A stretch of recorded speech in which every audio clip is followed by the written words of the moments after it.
speak highly of me when I raise my voice. I gotta shoot a fucking free throw to make my point. My wittiness, leave them stuck in the wilderness. You'll need a backwood to roll to this joint. What up, YouTube? It's your boy Tiandre from the Anime Syndicate, bringing you our very first Top Anything video. Like, comment, subscribe, all the good stuff in between. Roll the tape. Coming in at number 6, we have none other than the original OP baddie, Toguro. Toguro was the main antagonist of the Dark Tournament saga, as well as the one at the end of the Spirit Detective saga in Yu Yu Hakusho. He served as the leader of both the Operation Gang and Team Toguro, alongside his brother Elder Toguro. I guess all the other badass names for older brothers were taken, so whatever. 50 years before the start of the series, Toguro, along with his older brother and Genkai, who was in fact his lover, built a successful dojo together with many students. However, all of this was ruined when a demon named Kairin massacred and swallowed all of Togoro's pupils while he was out. In a fit of disbelief and rage, he disappeared training for 3 months, then reappeared to fight his way to victory in the Dark Tournament, killing Kairin, but in doing so, his mind became warped and he began to be obsessed with power. That makes me think of another kind of character. After winning the tournament, Toguro and his brother chose their reward as becoming demons. During Togoro's life as a demon warrior, he fought many opponents, including one rambunctious adolescent warrior named Tanaka, who fans know makes several more appearances in the show later on as Suzuki. Toguro defeated him with no more than 3% of his strength. He spared Suzuki's life, referring to him as being spineless and unworthy of being killed by his hands. Does this remind you of anybody else? Jiren? With his newfound power, it was impossible to find anyone on par until enter our protagonist, Yusuke Urameshi. Toguro chose to intimidate Yusuke with the normal baddie methods of flexing his unnatural muscles and telling him if he didn't join the Dark Tournament, everything Yusuke held dear would be eradicated. But this was no idle threat. His power was put on display throughout the whole Dark Tournament. Toguro made several minor appearances, but one was to single-handedly win a match for his team by himself. As fate would have it, Genkai and Toguro faced off outside the tournament to settle their past. Even though she was strong, she stood no chance against his 80% power. Meeting her with a single massive punch through her midsection, his brutality continued as he toyed with Yusuke in the final match, threatening to kill his friends as well as everyone in the audience if he didn't meet his expectations by giving him the ultimate fight that he longed for. After unleashing 100% of his power for the first time ever, it was not until Toguro killed Kuwabara right in front of Yusuke that he finally got his wish. He got his ultimate fight and met his end in the process. At number 5, we have the evil spirit herself, Charlotte Linwood. More widely known as Big Mom, she is the captain of the Big Mom Pirates and the only female member of the 4 most notorious and powerful pirate captains in the world, also known as the Yonkos. She is the matriarch of the very large Charlotte family, which makes up the infrastructure of her entire crew. She also rules over Toto Lane as its queen, seeking to form it into a utopia where all world races can live together in peace without experiencing discrimination or segregation, following the ideas of Mom Karma. That would be kind of nice, wouldn't it? But don't let her intentions fool you at all. She is extremely ruthless. Despite her large size and strength, as a young child, she was responsible for the destruction of a place in the New World, thus making her parents decide to drop her off on the island of giants known as Elbaf to get rid of her. Lin thought her parents would return for her, but of course in anime, we know that doesn't happen. Hold that L, Lin. But while living on Elbaf, Lin was cared for by Mother Carmel and would play with the other kids, enjoying herself. But at points, she would accidentally attempt to hurt the people around her, such as trying to rip the fins off of a fish man just so that he could look more human-like. One day, Lin was informed about the winter solstice, a ritual where the people of Elbaf would fast for 12 days until the sun reappeared. On the 7th day, she went on a rampage due to starvation. She ended up destroying parts of the village, injuring many people, and killing others. Yet once it was over and she calmed down, she had no memory of it.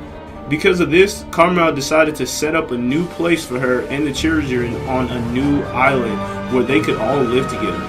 But tragedy would strike there as well. One day, on Lin-Lin's 6th birthday, she had creme brulees to eat. Due to her large appetite, she began eating in a frenzy. She ended up eating it all easily, but once she was done, Lin-Lin noticed that everyone, including Mother Carmel, had disappeared. Still to this day, she is sad that Mother Carmel and her friends left her. With the Soru Nomi fruit that she absorbed from Mother Carmel, she is able to take anyone's soul in the form of a lifespan and use it any way she wishes. Lin-Lin is known for devouring her enemy's lifespan for trying to leave her crew, crossing her, or merely being in the wrong place at the wrong time.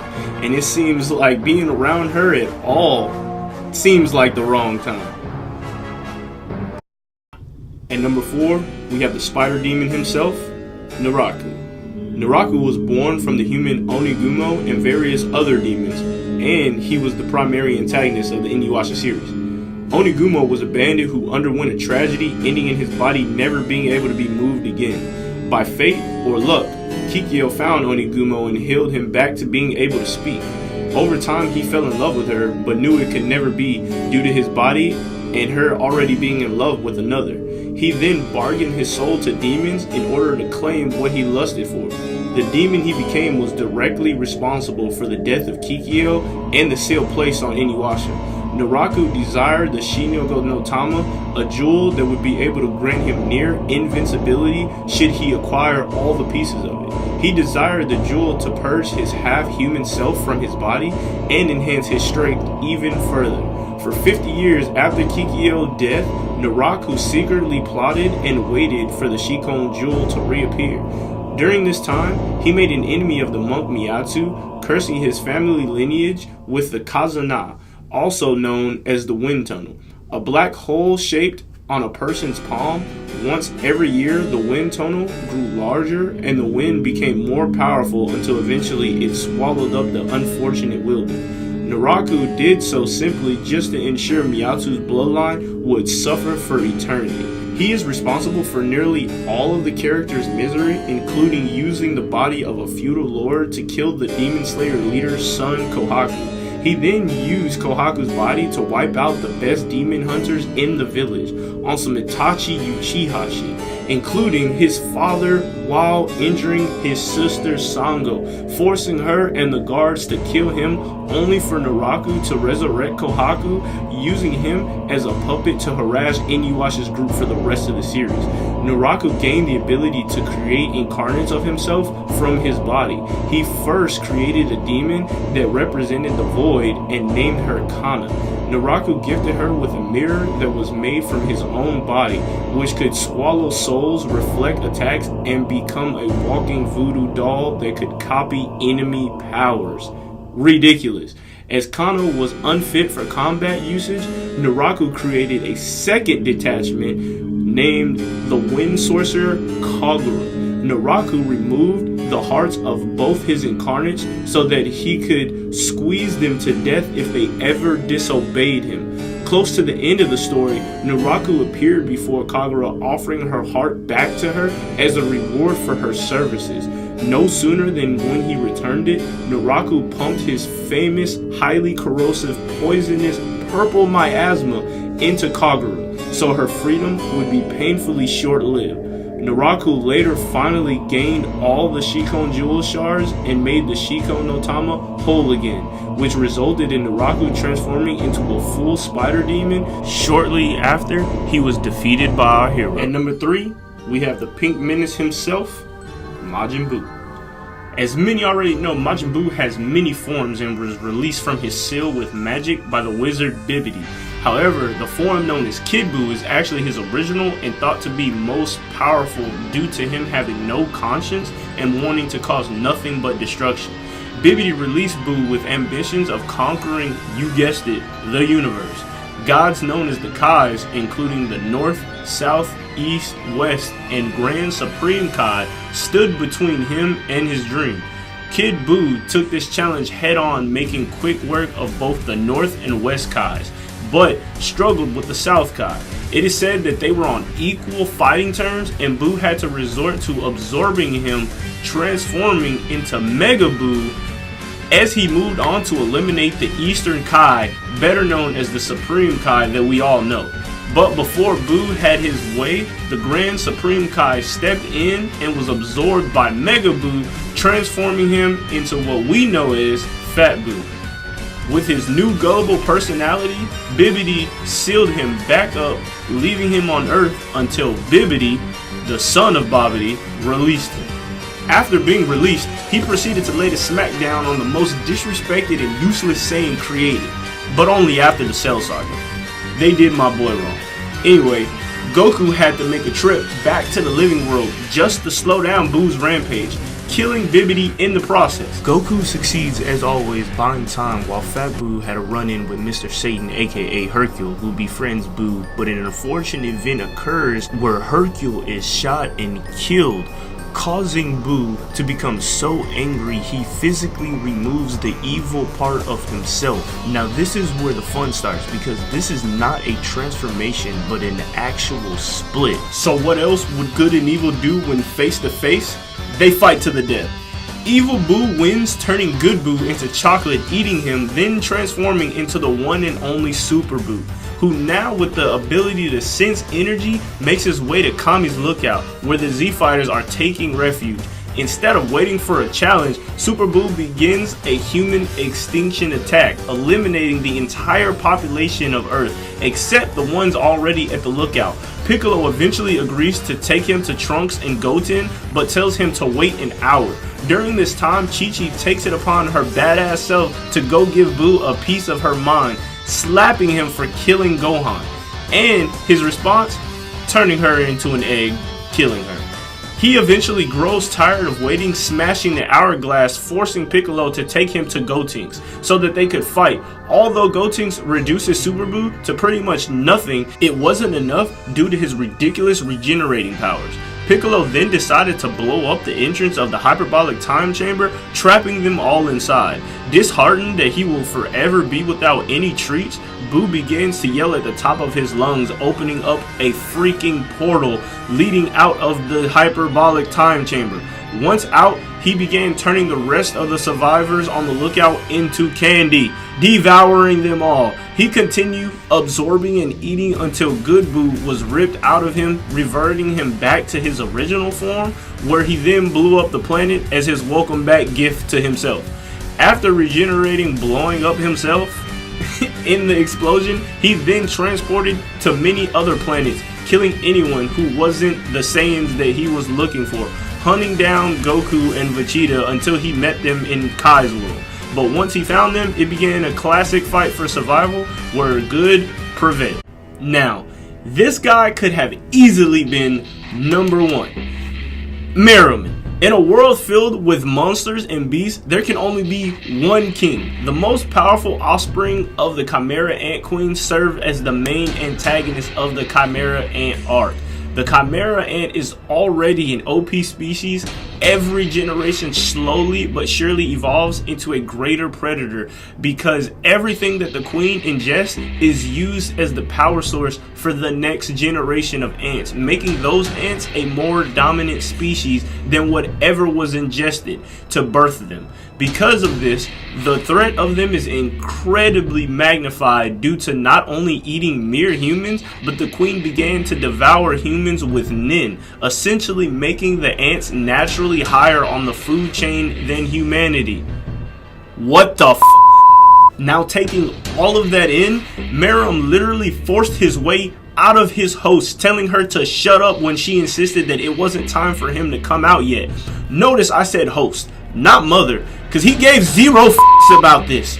First thing he did, after arriving into the world, decapitated one of his commanders for worrying about his host's life instead of fetching him food that he asked for. Second thing, he decapitated another captain for guess what? Talking out of turn. He was just born already, racking up kills like it's f***ing nothing. Once he finally eats, The taste isn't to his liking. That's when Nefertu, one of the king's new personal royal guards, tells Miram that he must crave rare humans and that they know where to acquire some. Before getting to their destination, he descended upon a family, killing the parents swiftly, saying the taste is horrible. Nefertu informs Miram that the best part is the brain. Disgusted with that also, he interprets her explanation as disrespect and slaps her with his tail. As they journeyed on, he finally laid eyes on a Nin-using soldier. Being able to feel his aura, Miram quickly dispatched the soldier, eating him only to discover that his strength grows after ingesting other Nin users. The king and his royal guard devised a plan to do away with all humans, only devouring the Nin users so that the king could rule the planet. Now, everyone knows villains are usually held up from accomplishing their agenda by either not being strong enough to defeat the protagonist or just not being crafty enough to see their plans through. This nigga is not in those categories. Miram ended up dispatching Netero, the older OP character in the Hunter x Hunter series, easily. Because of the Ant King's strength, Netero deviated to set off the bomb he had planted in his body if he was to lose, which was a nicer phrase for his cheeks being invaded. Barely surviving the blast, Miram's royal guard rushed to his rescue, completely reviving him with their life force, making this fool even stronger. Fuck! It's a fact, no one would have been able to stop him if it wasn't for a snot-nosed Gungi playing god except Komugi would be an opponent he could not defeat nor see harm done to. In the end, he had no idea she would ultimately be his downfall as well as his salvation. Women. Which brings us to number 1, the manipulative and calculated Black Zetsu. This creation is almost single-handedly the entire plot device for Naruto. For hundreds of years, Black Zetsu slowly manipulated the shinobi clans for the sole purpose of bringing its creator Kaguya back to life. Black Zetsu is the physical embodiment of Princess Kaguya Atsuki's will. She created Black Zetsu right before she was sealed as the Ten Tails by her sons Hagoromo and Homura. After defeating Kaguya, Hagoromo focused on spreading world peace by using the chakra power he received from his mother, a legacy he wanted to pass on to his sons. Turns out Black Zetsu had a different plan, and nobody even knew about it. Not even Hagoromo. He raised his sons Indri and Ashura in the Ninshu religion in hopes that they would continue spreading peace around the world when he passed away. On his deathbed, Hagoromo chose Ashura to become the leader of the Ninshu. Indra, not agreeing with his father's choice, was easily swayed by Black Zetsu's influence and began to divide the brothers. Indra ignited a war with his younger brother. The Uchiha clan was made up of his descendants, while the Senju clan came from the descendants of Ashura. Hagoromo anticipated that Indra, or one of his reincarnations, would be tempted to take power from Ashura, so he made a tablet specifically to discourage this type of power struggle. But what happens next? Before it could be used, Black Zetsu discovered and changed the tablet to say that the infinite Tsukuyomi was the path to saving the Uchiha, and this is what started the war that would last centuries. Black Zetsu could only bring Kaguya back by retrieving the infinite Tsukuyomi, the Rinnegan, and the Tail Beast that had been scattered throughout the world. After many failed attempts at the Rinnegan manifestation, Madara Uchiha and Hashirama Senju eventually reincarnated. Black Zetsu believed that Madara would be the one who could manifest the Rinnegan. After Madara's short death at the Valley of the End, he was able to rewrite history and bring himself back to life. He rose from his coffin and spit out the flesh he bit off of Hashirama, and then he used the Rinnegan to call upon the Gedo statue. Madara thought he created White Zetsu and its clones at this point, but it was actually Black Zetsu who secretly was taking them from the last Tsukuyomi. Calculated moves everywhere. Black Zetsu continued to trick Madara and even had him thinking that he created Black Zetsu. In time, Black Zetsu was able to revive Kaguya by also manipulating the Akatsuki and many others during the 4th Shinobi World War that he started. If it wasn't for Naruto sealing him away with Kaguya, he could single-handedly begin another century-long war. And for this fact alone, he's definitely deserving of this #1 spot. Now, of course, there are other baddies that are interchangeable with the ones that made this list. By no means are any of them better than the others, but I felt like this list was well put together and exactly what I wanted it to be. If you have any suggestions, make sure you drop them down in the comments. Make sure you share the video. And if you don't like it, make your own motherfucking list. If young Metro don't trust you, I'm gonna shoot you.